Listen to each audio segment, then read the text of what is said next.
Vera looked over her glasses at the 11 women facing her at the long table. As usual, she was chairing the meeting, being the most senior member. Thank you, Helga, for the treasurer's report. The balance looks very healthy. It's good to know we have a healthy cash reserve to carry out our policies. So, for the next business, that brings me to a pleasant task. I welcome our new member Katia, who is replacing Caroline.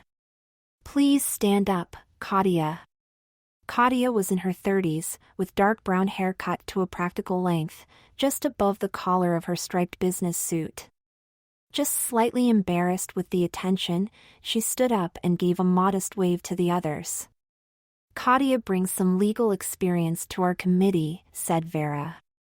She's a civil lawyer and we welcome her particular expertise. Thank you, Katia. Vera shuffled her papers. So, under old business, she sat back in her chair and looked at the others.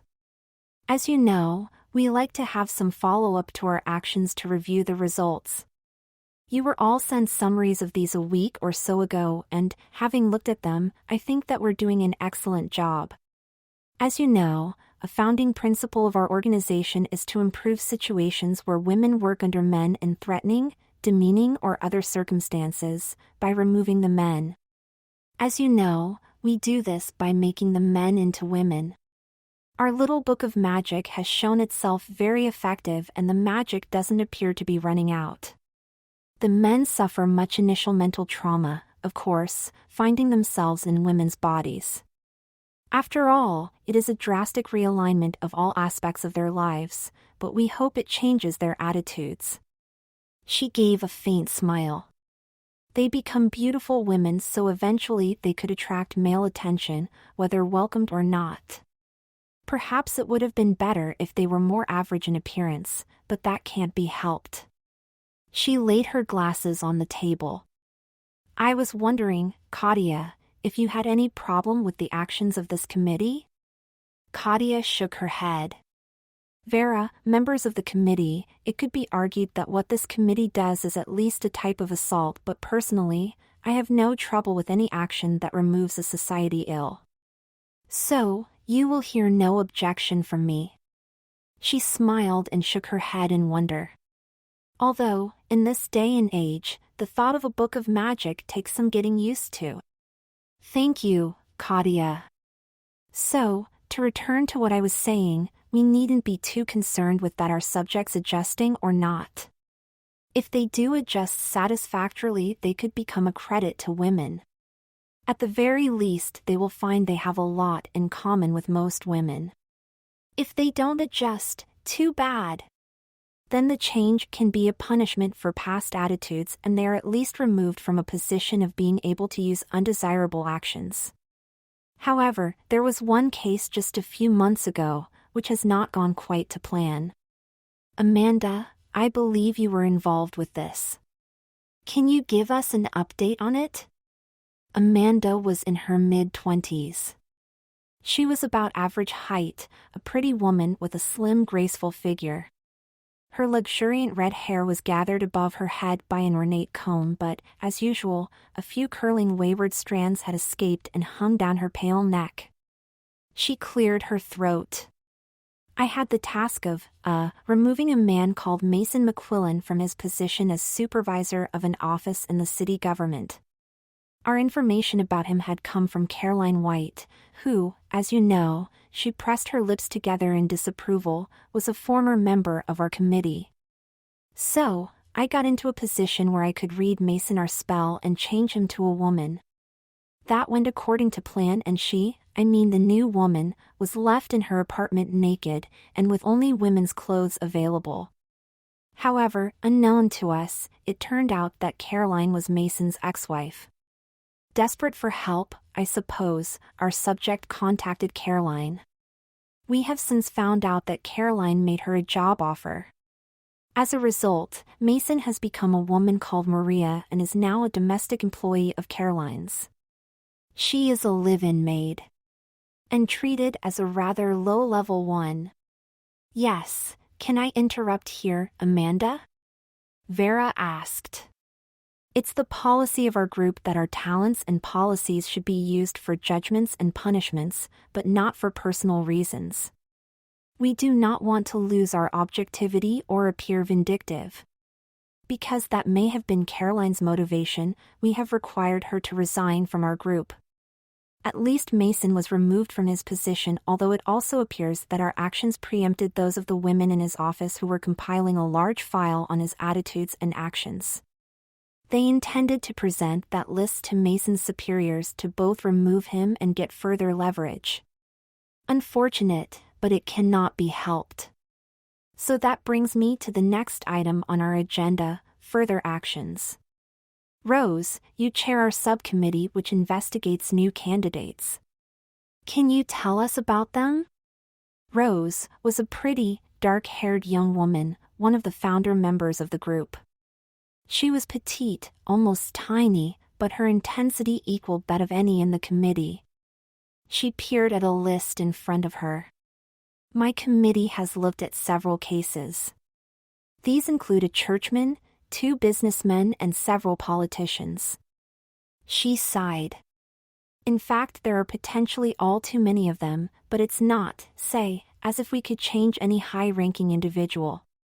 That would spark police and other investigations that might uncover our role, and we cannot have that.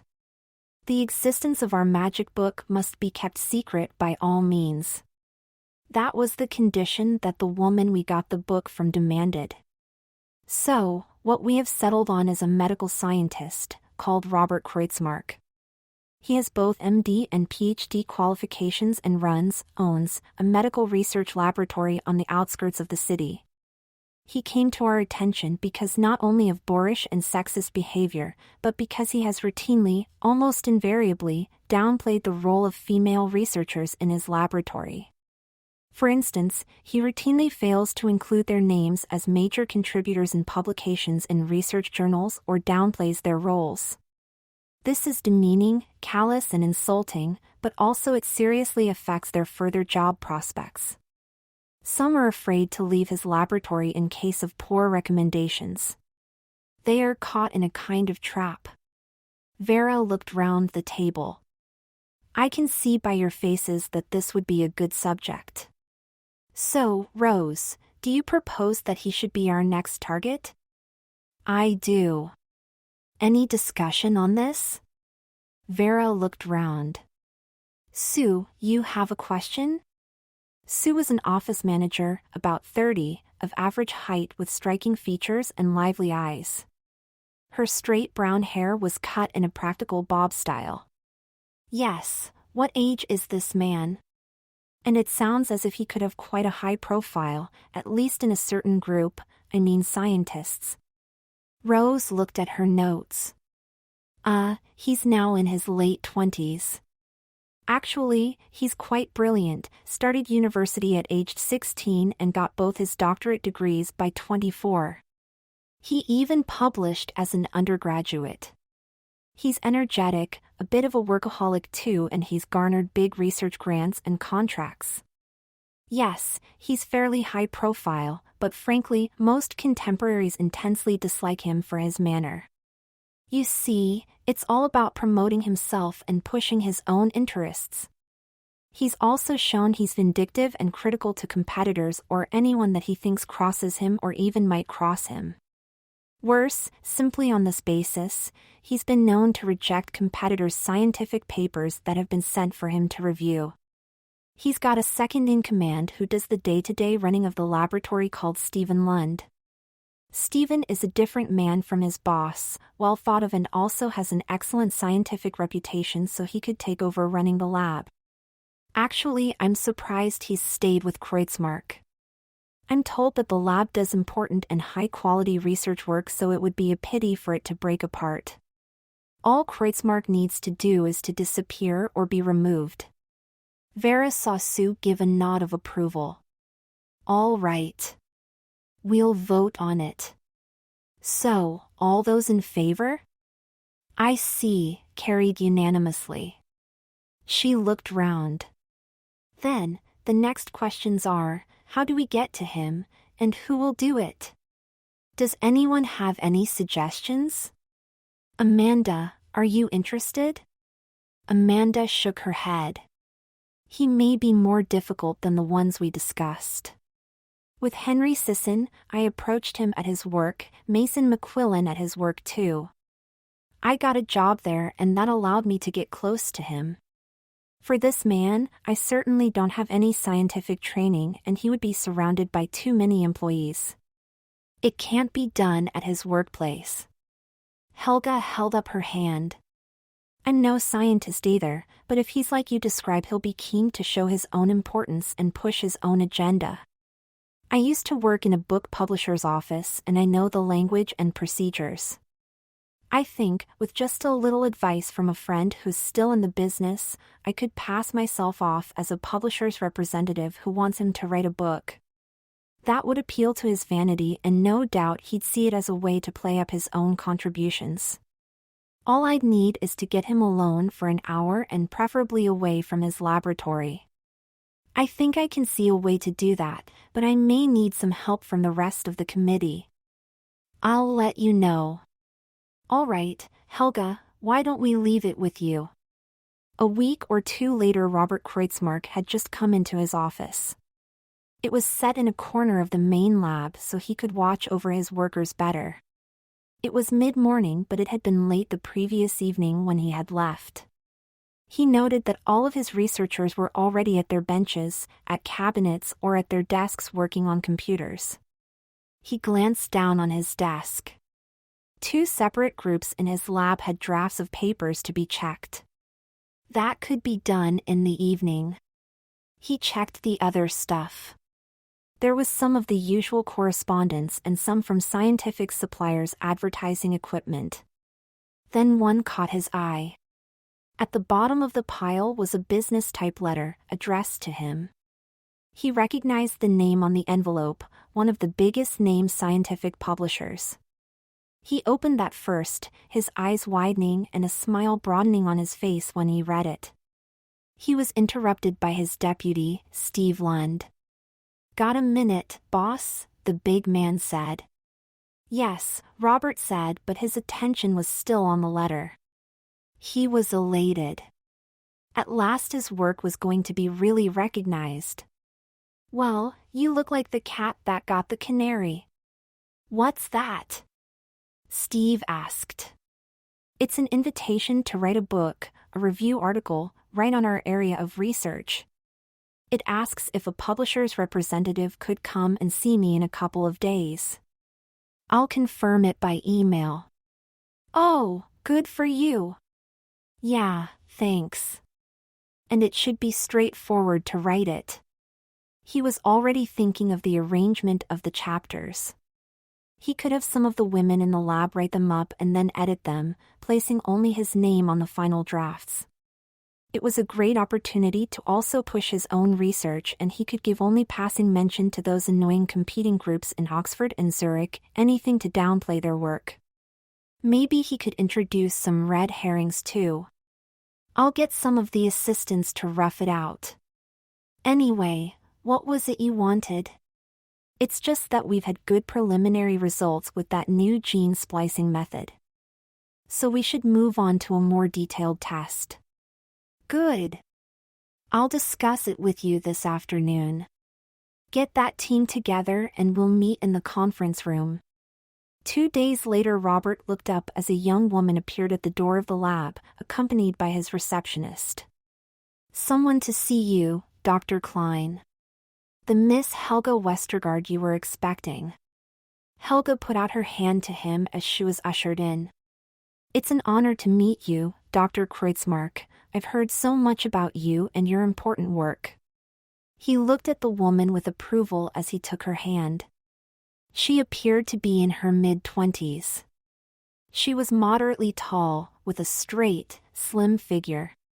Her blonde hair was tied severely back with a black ribbon.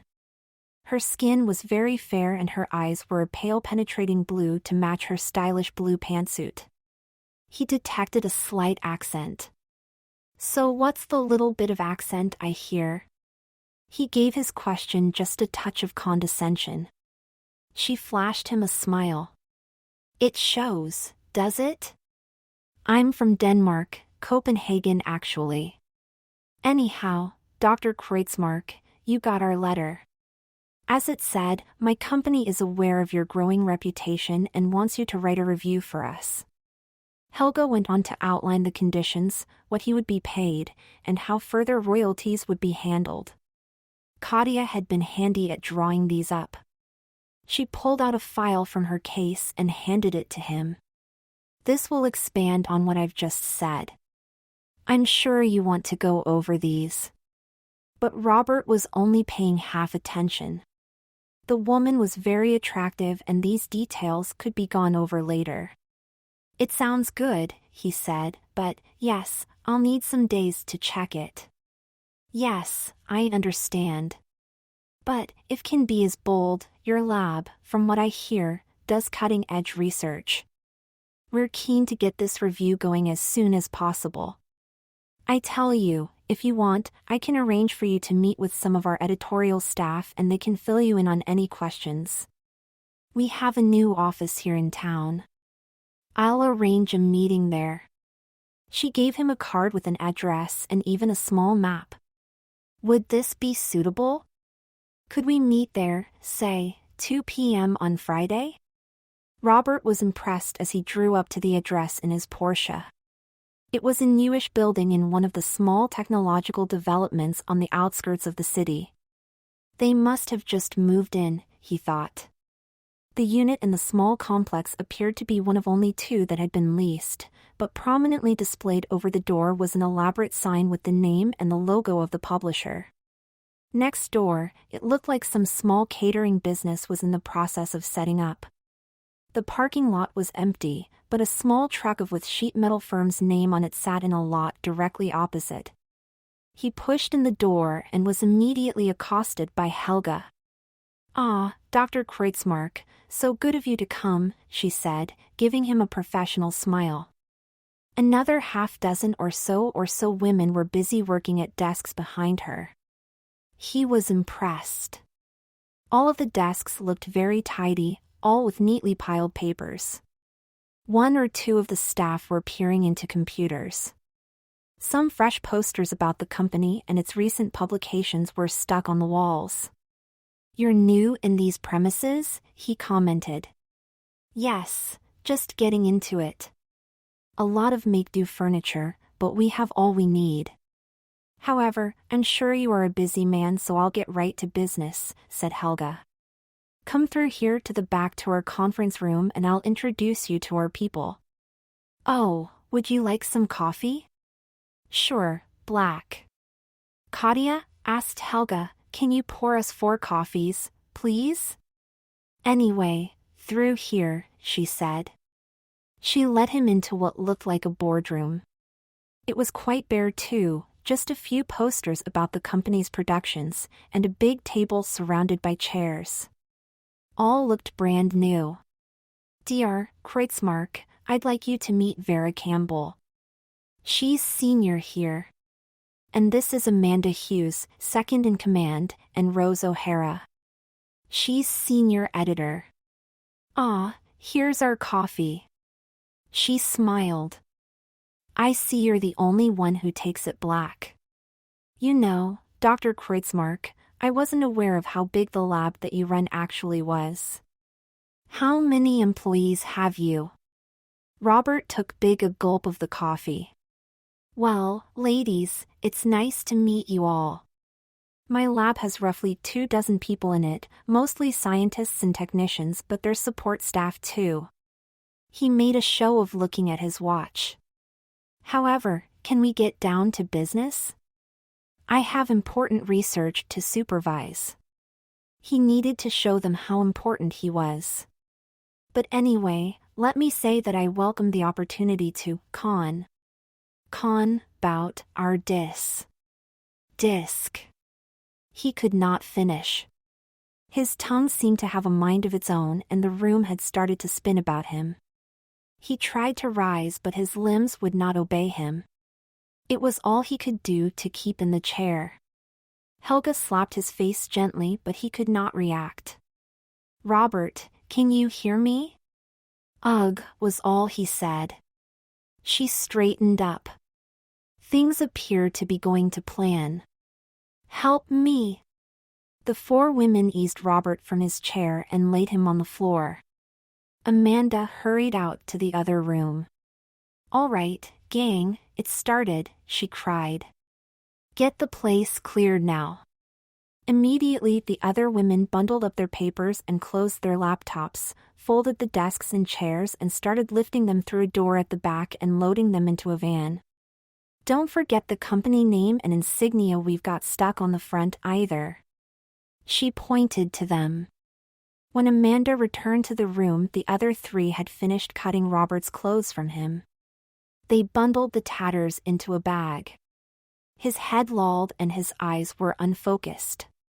He's ready, Vera said. Better get on with it. She reached into her purse and pulled out the little book. Robert? Robert Kreutzmark. She shook him gently, but he just grunted. Maybe you realize we've drugged you. Our organization has looked at your behavior and attitudes. We've decided that while you may be a brilliant scientist, you've taken advantage of too many people, women especially, and the women researchers in your employment most of all. You've routinely downplayed their contributions, you've insulted them, and a lot more. So, we are going to punish you, and in a way that's appropriate. We're going to change you to a woman. We've got a magic spell that will do it. Maybe that way you'll get an appreciation of what your actions have done to women. Your identity will be gone.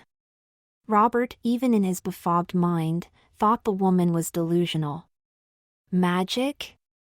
Just one thing before we start, said Amanda. He's pretty hairy. I know he'll lose the male pattern hair soon after he wakes up, but... I'd thought of that, said Helga. I have a razor here, and cream for his face, and here, she opened a carrier bag. And, I have this pot with wax, and some cloth strips. Use that on his body. I'll plug it in and it'll be just a minute. Amanda held out her hand. Let me do it. She giggled. A full Brazilian coming up. She lathered Robert and carefully shaved his face. Robert was wide-eyed, but he could do nothing.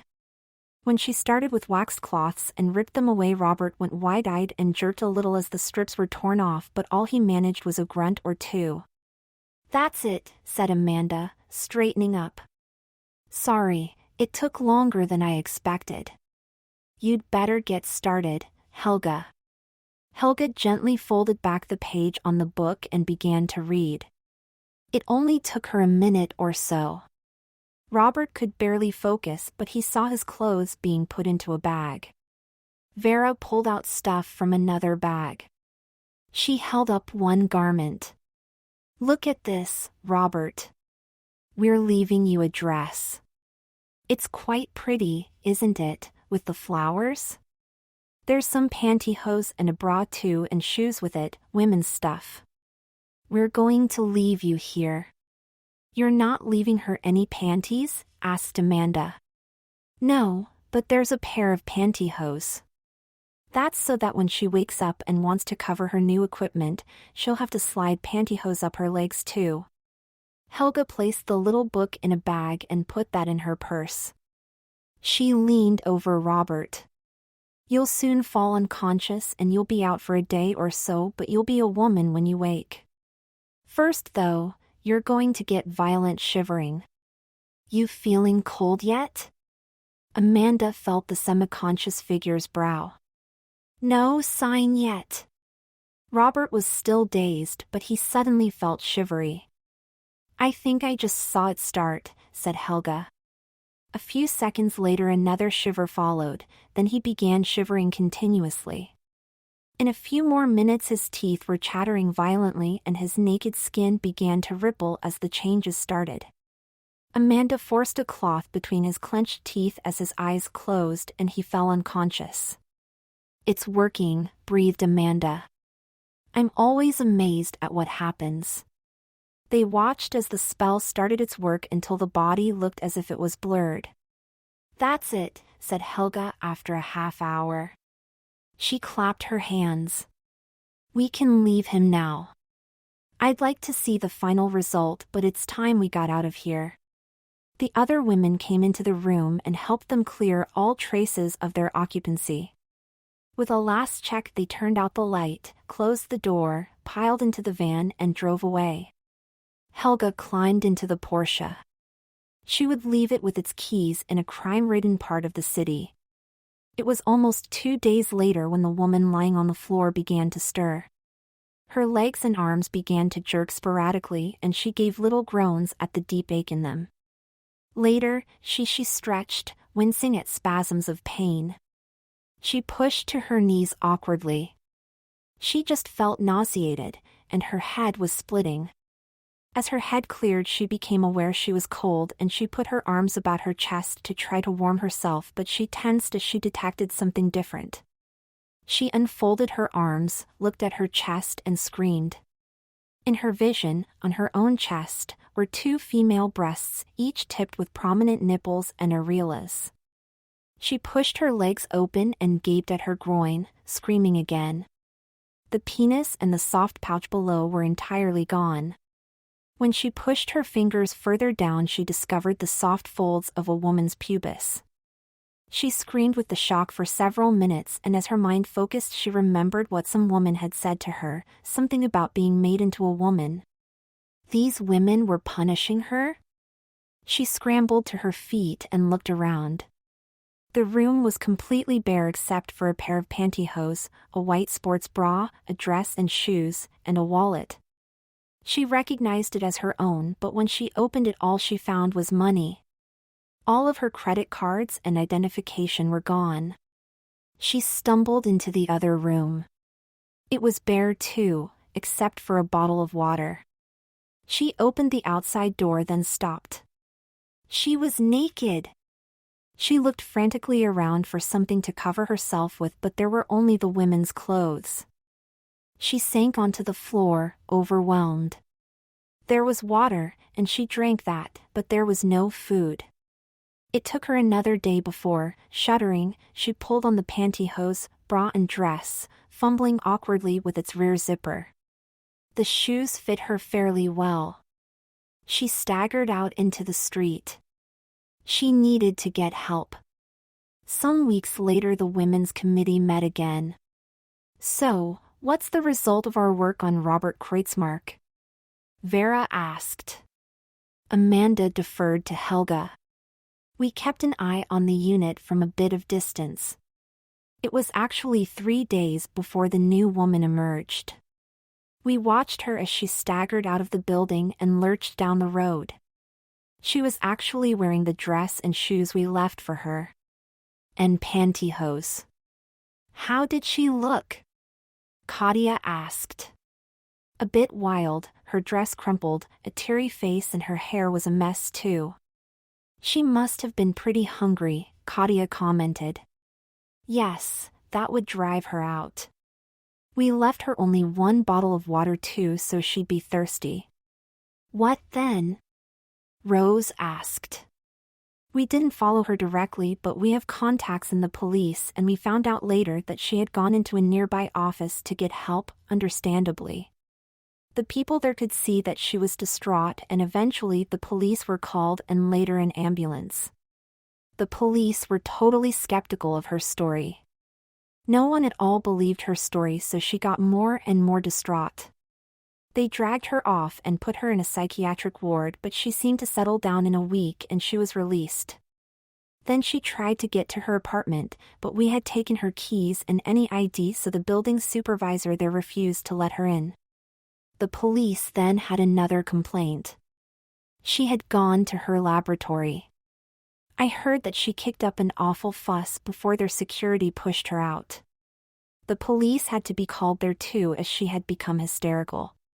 She obviously had been trying to persuade them that she had been Robert Kreutzmark. Anyway, no one believed her. But I have to give her credit for determination. In fact, within a week after that she had arranged new identification and started calling on other medical laboratories in the city looking for work. Unfortunately for her, the word had got around that she was a crazy woman and no one would hire her. The latest we heard, she's working at a grocery checkout.